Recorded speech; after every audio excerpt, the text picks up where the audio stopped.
Mahanadi சீரியலோட predictions பார்க்கலாம். ஒரு நாள் ராத்திரியில காவேரி அவங்க பால்கனில வந்து உலாத்திக்கிட்டு இருக்காங்க. அப்பன்னு பார்த்து ஒரு சவுண்டு. காவேரி பதறிக்கிட்டு திரும்புறாங்க. பார்த்தா காவேரியோட அம்மா கத்துறாங்க. இருட்டுல ஒரு உருவம் தெரியுது.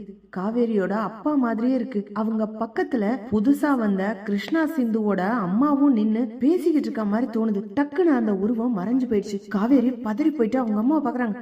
அம்மா அம்மான்னு மாடியில இருந்து கத்திக்கிட்டு இருக்காங்க. இந்த சத்தத்தை கேட்டோன்னா விஜய் வேகமா ஓடி வர்றாரு. என்னாச்சு காவேரி, என்ன ஆச்சு? இல்ல விஜய், அங்க அங்க ஒருத்தரை பார்த்தேன், எங்க அப்பா மாதிரியே இருந்தது. காவேரி, ஏதாவது நினைச்சுக்கிட்டு இருக்காத.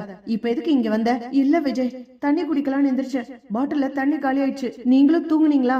அதனாலதான் எந்திரிச்சு வந்தேன். அதே நேரத்துல அம்மாவும் கத்துனாங்க. வாங்க விஜய், போய் அம்மாவை என்னன்னு பாத்துட்டு வரலாம் அப்படின்னு காவேரி அவங்க அம்மா கிட்ட போறாங்க. மா, என்னம்மா ஆச்சு? எதுக்காக கத்துன? ஏய் காவேரி, நான் உங்க அப்பாவை பார்த்தேன்டி.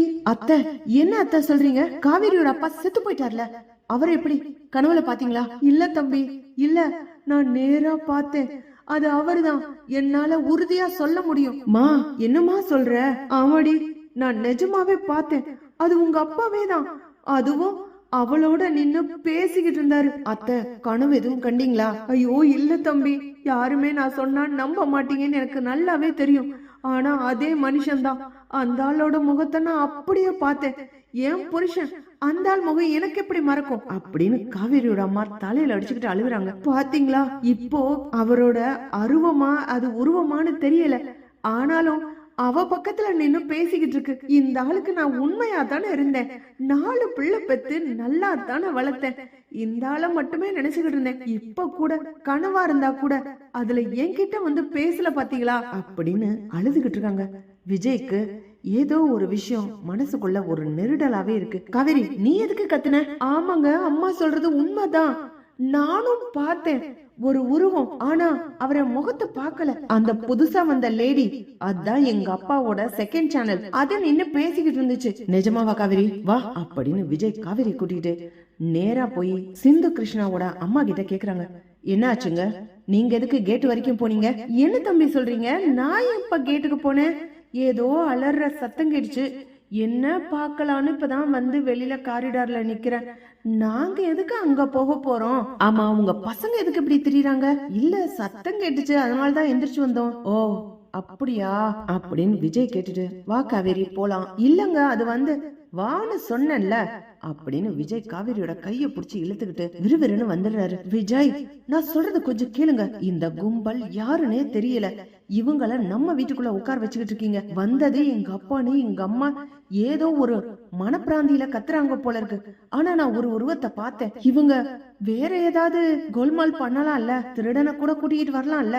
விஜய், நீங்க அந்த ஆங்கிள் யோசிச்சு பாருங்க. ஐயோ காவேரி, ஓவர் திங்க் பண்ணி பண்ணி உன் மண்டை என்னதான் பண்ணுதுன்னே தெரியல.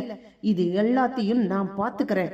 நீ பேசாம அமைதியா இரு. அதுக்கப்புறம் இன்னொரு விஷயம், ராத்திரி இந்த மாதிரி வந்து நடமாடுற வேலை வச்சுக்கிறாத. நீ சாதாரண காவேரியா இருந்தா போ, என்ன வேணா பண்ணு, எங்க வேணா போன்னு விட்டுருவேன்.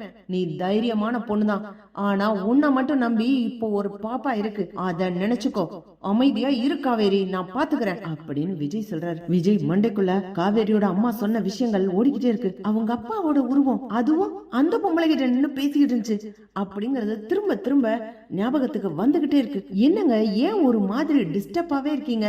நானும் விடிஞ்சதுல இருந்து பாக்குறேன். இப்போ மத்தியான சாப்பாட்டுக்கு உட்காரும் போதும் இதே மாதிரி இருக்கீங்களே. இல்ல காவேரி, எனக்கு ஏதோ ஒண்ணு மண்டைக்குள்ள உறுத்திக்கிட்டே இருக்கு. சரி இரு, எனக்கு கொஞ்சம் வெளியில வேலை இருக்கு, ஆபீஸ் வேலை தான், நான் போயிட்டு வந்துடுறேன் அப்படின்னு சொல்லிட்டு விஜய் வேகமா ஆபீஸ்க்கு கிளம்புறாரு. ஆபீஸ்ல இருந்த ஒருத்தன், சார் சார் எனக்கு ஒரு உதவி பண்ணணும் சார் அப்படின்னு ஒரு எம்ப்ளாயி வந்து கேக்குறான். விஜய், என்ன இது? மேனேஜர் கிட்ட பேசுங்க, நான் இப்ப கொஞ்சம் பிஸியா இருக்கேன். இல்ல சார், ரொம்ப முக்கியம், மேனேஜர் அதெல்லாம் முடியாதுன்னு சொல்லிட்டாரு. நான் அதுக்காக தான் சார் கேட்டு வாசல்லே உங்களுக்காக காத்திருக்கேன் சார். பிளீஸ் சார், ஒரு செகண்ட் கூட ஆகாது, நான் சொல்றது கொஞ்சம் கேளுங்க சார் அப்படின்னு கெஞ்சுறாங்க. சரி, என்னன்னு சொல்லுங்க. இல்ல சார், என் தம்பி ஒருத்தன் கொஞ்ச நாளா ஜெயில இருந்தான், அவனுக்கு வேலை வேணும். ஏதாவது நீங்க உதவி பண்ணீங்கன்னா நம்ம கம்பெனில அவனுக்கும் ஒரு வேலை கிடைக்கும்ல அப்படின்னு சொல்லி அவன் கெஞ்சுறான். விஜய் ஒரு முறை முறைச்சிட்டு, அப்புறம் பார்க்கலாம், மேனேஜர் கிட்ட பேசுங்க அப்படின்னு சொல்லிட்டு ஆபீஸ்க்குள்ள கார் எடுத்துட்டு போயிடுறாரு. கொஞ்ச நேரத்திலேயே மறுபடியும் விஜய்க்கு ஏதோ ஒண்ணு தோணுது. காரை விட்டு இறங்கி வேகமா ஓடி வந்து, செக்யூரிட்டி, இங்க நின்ன ஆளுங்க, இதோ இங்கதான் சார் நிக்கிறான் அப்படின்னு செக்யூரிட்டி சொல்றாரு. போய் அவனை கூட்டிட்டு வாங்க அப்படின்னு விஜய் சொன்ன உடனே செக்யூரிட்டி வேகமா வந்து கூட்டிட்டு வராங்க. ஏய், நீ என்ன சொன்ன? யாருக்காக வேலை வேணும்னு கேட்ட? நீ நம்ம கம்பெனில தானே வேலை பாக்குற? ஆமா சார், நம்ம கம்பெனில தான் ரொம்ப நாள் வேலை செய்யறேன். என் தம்பி ஒரு சின்ன பிரச்சனை பண்ணிட்டு ஜெயிலுக்கு போயிட்டான். மறுபடியும் ரிலீஸ் ஆகி வெளியில வந்துட்டான். எங்க தேடியும் வேலை கிடைக்கல. அதான் உங்ககிட்ட கேட்டா வேலை கிடைக்குமே அப்படின்னு நினைச்சுதான் கேட்க வந்தேன் சார். உன் தம்பி எங்க அப்படின்னு விஜய் கேக்குறாரு. சார், கொஞ்சம் தூரமா நிறுத்தி வச்சிருக்கேன் சார். சிலர் அவன் முன்னாடியே ஜெயிலுக்கு போனவனுக்கு யார் வேலை கொடுப்பான்னு சொல்லி கேட்டுறாங்க. மனசுடைஞ்சு போயிடான். ஒரு சின்ன தப்பு தான் சார், ரொம்ப பெருசா எதுவும் செய்யல. அவன் நல்ல பையன்தான் சார், நல்லா படிச்சிருக்கான் அப்படின்னு அந்த ஆளு கெஞ்சுறாரு. விஜய் உடனே அவனை கூப்பிடு. ஏய், ஜெயில இருக்கும்போது உனக்கு எல்லாரையும் தெரியுமா? நீ எந்த ஜெயில இருந்த? ஆமா சார், நான் கொஞ்ச நாள் ஜெயில தான் இருந்தேன். நீங்க யாரு தெரியுமான்னு கேக்குறீங்கன்னு தெரியலையே. இரு, நான் ஒரு போட்டோ காமிக்கிறேன்.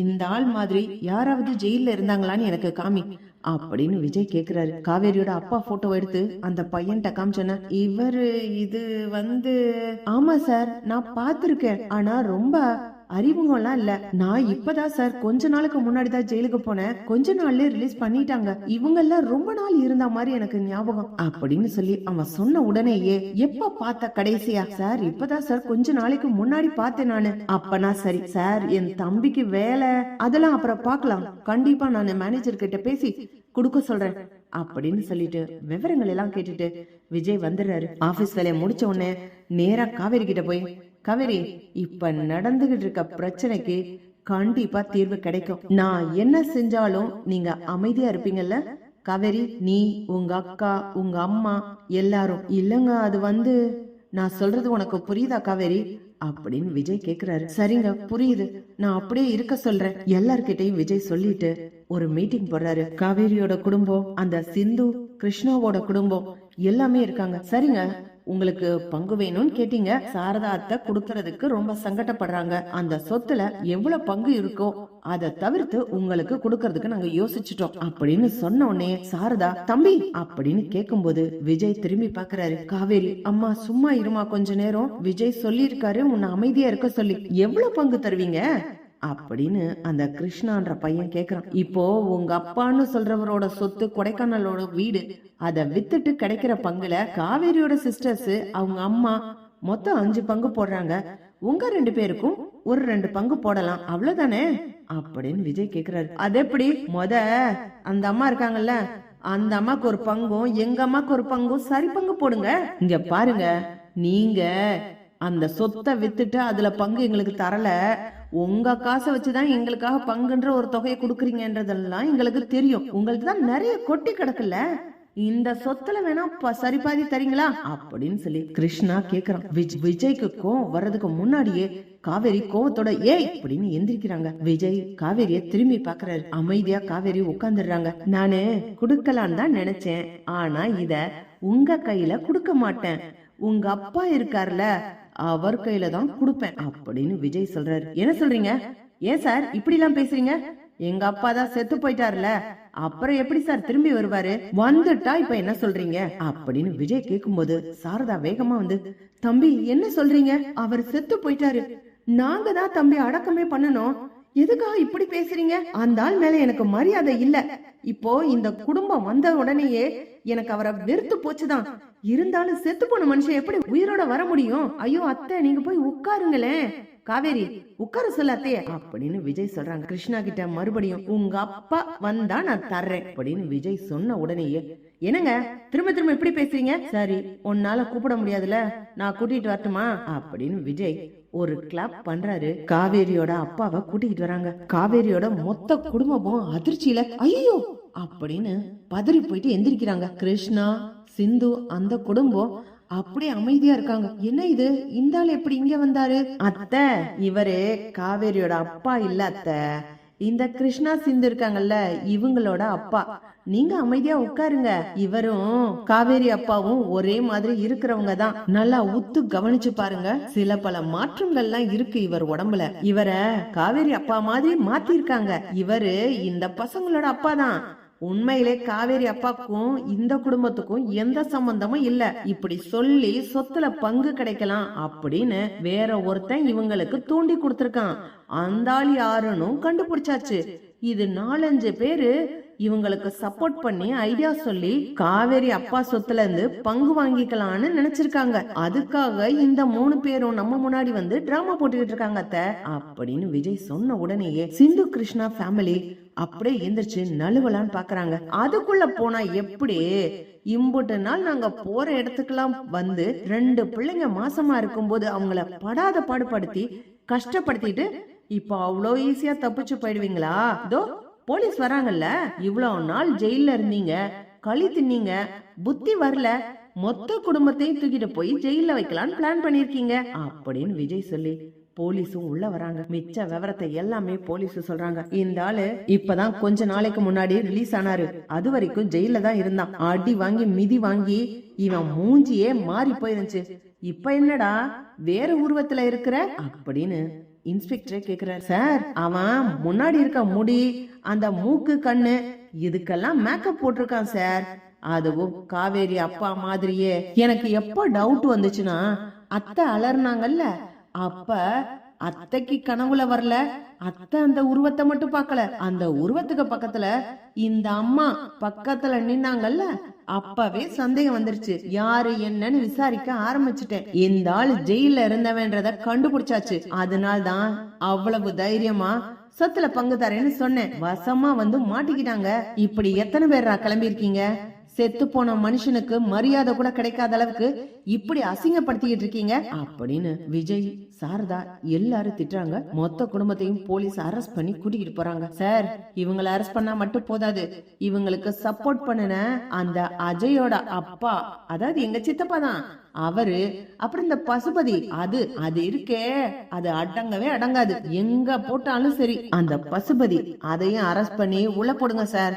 பசுபதி தான் இவங்களுக்கு ஐடியா கொடுத்தவன் அப்படின்னு விஜய் சொல்றாரு.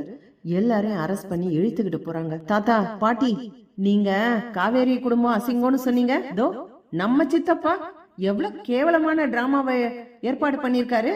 காவேரி குடும்பத்தை அசிங்கப்படுத்தணும்னு சொல்லி இது எல்லாமே நம்ம சித்தப்பா பண்ண வேலைதான் அப்படின்னு விஜய் சொல்றாங்க. பாட்டியும் தாத்தாவும் அப்படியே வருத்தப்பட்டு அமைதியா நின்னுட்டு இருக்காங்க.